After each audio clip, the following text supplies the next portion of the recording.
The daily different viruses, trojans, malwares going ahead and getting updated. Previously it only ran on computers. Nowadays it even works on Android or your iPhone, even the Windows platform. So you need to know each and everything. And when you are going ahead and gathering information, let's say you are a penetration tester and an organization has hired you, so you need to make sure that you use each and everything up to that you have under your pocket, inside your pocket, to go ahead and try to penetrate this organization, because that is your aim. You need to know, you need to think from a malicious hacker's point of view as to how would they try to gain access. And it's not just by typing codes or going ahead and, let's say, writing trojans or backdoors or trying to penetrate the firewall, because which would be quite hard if you ask me. Because just go you cannot we are not Bill Gates or, let's say, Steve Jobs to go, or even Aiden PS or something like that, to go ahead and write some extreme codes that could go ahead and penetrate the Cisco firewalls or something. So that does not happen in our day-to-day life as you see in the movies. To go for, if we need to go ahead and penetrate an organization, Kali Linux is the best far operating system that I have ever come through to go ahead and gather in my whole life. So you can go ahead and even write your own, let's say, programs, be it in C or Python or whatever, whichever language you want, and you can just go ahead and target it to a specific person or an organization. So yes, that's how it is. So to start with, I would like to tell you that if some person has hired you for going ahead and, let's say, you might be thinking that how will I go ahead and penetrate someone's organization if I write some Trojan, but that is I'm not able to penetrate through the firewall, or I'm not able to get a specific IP address. Then how do I go ahead and how can someone, a malicious hacker, can go ahead and get into an organization's system? Then at that point of time there comes something which is called as social engineering. Social engineering is a type of con that you go ahead and con into someone to gain information, and any kind of information. It does not require what information is that. So in this tutorials that I would be teaching, I will be telling you some case studies in between as to how there were some penetration testers who went ahead and gathered some information through the clients itself, and they didn't even knew that they were giving out some important information, and then they went ahead and hacked into their personal systems and told them that these are the ways that any kind of hacker go ahead and they get your access into your organization. So that is what ethical hacking is.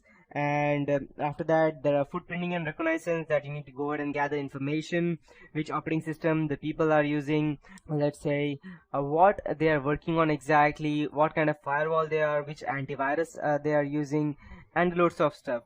After that, we need to scan networks as to which IP address they are, again, which IP address they have, what are, let's say, what are the sources of IP address, between which range are they exactly, things like that.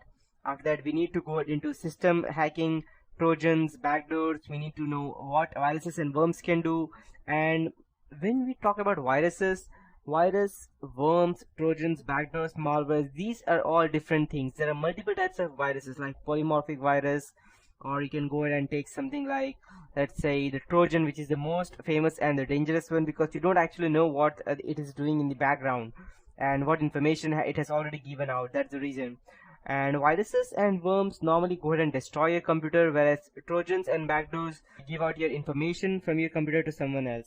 So at some point of time, virus and worms, I am not saying that they are good enough, but they are not the worst part, because okay, fine, my system is damaged and they have corrupted all these firewall or something, so you know what is happening. But in case of trojans, you don't actually know. So in this tutorial, in these tutorials that I would be teaching, I will also teach you something about forensics that would help you gather much information about how it works actually, and how you can go ahead and check if someone has used a trojan to go ahead and get access to your computer, to view event logs, to view which all permissions were given out by your system, not only on your computers or your laptops, but also with your PDAs, your tablets, or with your cell phones, especially Android, because Android runs Linux, and it is one of the most, you can say, as vulnerable out there, until unless you know what you're doing with Linux. You can also secure that, but finally it comes to social engineering. If someone tries to con you and insert some kind of malicious program in your cell phone, then no one can help you out. And there's a famous saying that instead of me telling you, I'll just go ahead and show it out to you on Google. I'll just go and type social engineering, and why social engineering is much more important in ethical hacking. I'll let you know, because let's say you can go ahead and patch a software, or you can go ahead and create a software, or even sometimes impenetrable software. But let's say thousands, and or you can say lakhs of people are working on some kind of let's say a software. You can understand that one single person cannot go ahead and penetrate or try to find a specific vulnerability where 1,000 people have helped to create a specific software or any antivirus.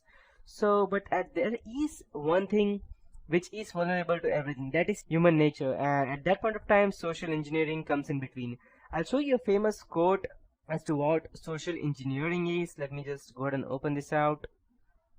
Okay, as you can see over here, that social engineering is the clever manipulation of natural human tendency to trust. So, and this is my favorite part over here. You can see social engineering is the best because there's no patch for human stupidity, and that is true. If you're thinking about softwares, you can patch them, you can give out or shell out security patches to them, or you can go ahead and secure them at one point of time. But as of humans, you cannot. There are different types of ways in which you can go ahead and gather information, and the person who's standing in front of you, who is giving you out the information, won't even know that he is giving out information. So there are several ways. I'll let you know each one by one everything in these tutorials, starting with everything. So the first topic that we will be getting into would be the introduction to ethical hacking, how it works and how it is different from movies, and what important things are that you need to consider when you are trying to gain information. And you need to set up your own lab before you go ahead and try to gain access to anything. And yes, after that there comes enumeration, sniffing, denial of service attacks, session hijacking, hacking web servers, web cameras, web applications, SQL injections, and even you can also go and penetrate into, let's say, wireless applications such as WEP or WPA, WPA2 PSK, Wi-Fi modules, then hacking mobile platforms, evading honeypots, firewalls, buffer overflows, then going ahead and finally into cryptography and forensics as to how we can go ahead and gather them. So there are specific, let's say, courses out there on ethical hacking as well.